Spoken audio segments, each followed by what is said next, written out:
Yeah, what's up? Is it recording? Mm-hmm. Yeah. Anyways, I'm madness2012. Yo, we in Bluebird's tour bus. You got a name for this shit, right? Yeah, this is the Freebird, man. Freebird.org, 3 E's. Damn, 3 E's. An extra E. Extra E, because I'm so free. So free. You're like, I just threw in extra E's. Well, yeah, I didn't want, like, Google searches to come up with Lynyrd Skynyrd cover bands, because I love Lynyrd Skynyrd, but I don't love Lynyrd Skynyrd cover bands. I was actually, I mean, brief little note for the Cypher series here, I was conceived to Freebird.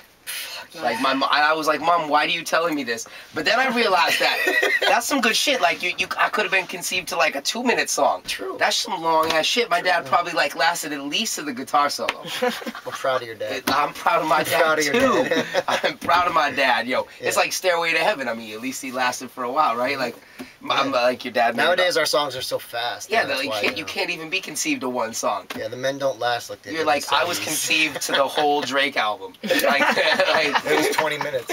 Yo, thank me later. Anyways, so Bluebird, how long you been rapping for, man? Like seriously? Yeah, or not seriously. Like, I've been like pushing 10 years. Word. But like rapping probably 15. And do you have a history of freestyling?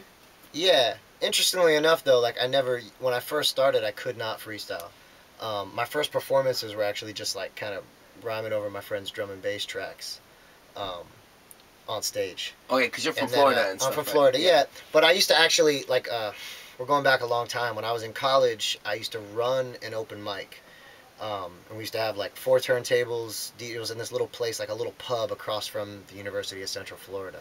And it was called Underground Hip Hop and Late Night Drum and Bass. That's what it said on the flyer, you know? Because, like, after, like, 12, we would start playing drum and bass. But, so I used to host the open mic, but I could not freestyle. It was, like, one of those mental blocks.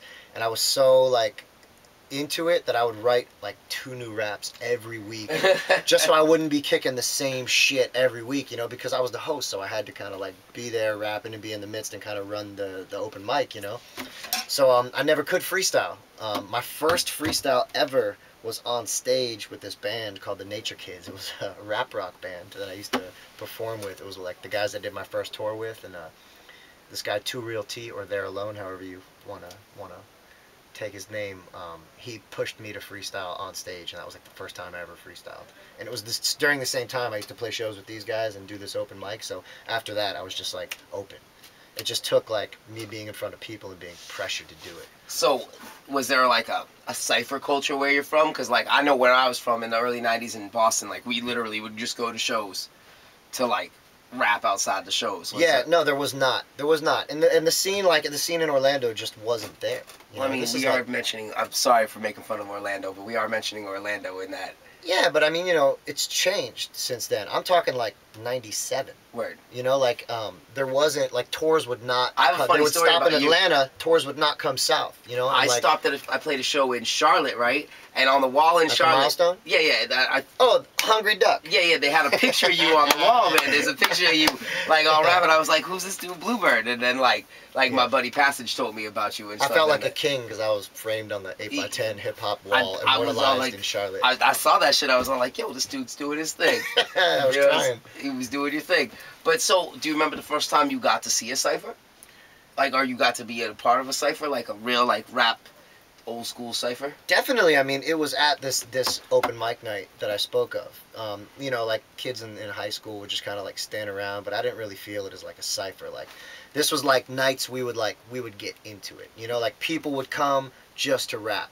And like some people would come to drink and hang out and see the turntables, see the rap, but like towards the end of the night it would thin out and it would just be like 20 rappers, you know, like a real serious cypher. Like those are the ones staying. Everyone else was gone, and it was just like, you know, like nobody was looking for time, you know, like, oh, you've gone too long. Like as long as you were open, like they just let you go. But it was everyone was around. It was like the first real cypher I ever participated in this little like English pub, you know, like a college bar. So basically, you keeping your freestyle skills up. I heard you drop a bunch of freestyles in your songs in like effortlessly. Sure, I try. You know, I used to do it a lot more, and obviously when you're around MCs and like people who you can do it with, it's real. I get excited to do it again because for a while, like I lived in a 1-bedroom apartment with 2 rappers, Philco and Sign One. And we were just always rapping, You know, and I miss that. I miss being around rappers and just always rapping, like battling for breakfast. You know, like that kind of stuff is great.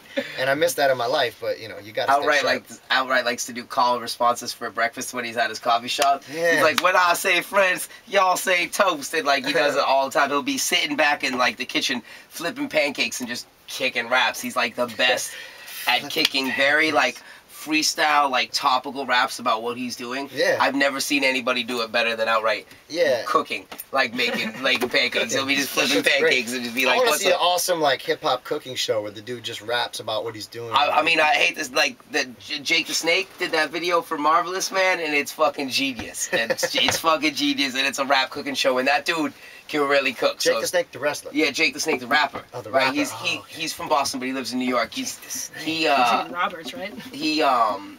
He definitely like did a hip hop cooking show, and it's called Marvelous, and it's spectacular. That's awesome. Because I always wanted to do like a rap cooking show too. I thought it'd be great. I'm about to do a video series on my page called Alston for $10 a day, and we're just gonna like see what you can eat for $10 in my town. You can get some good finds.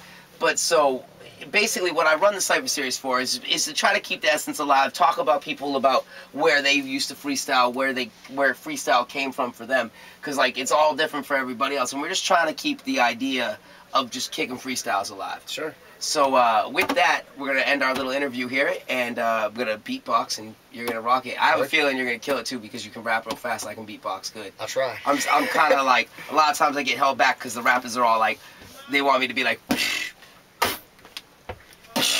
And I'm like, come on, guys. Yeah. Speed up. But anyways, we're going to leave it with that, yo. The free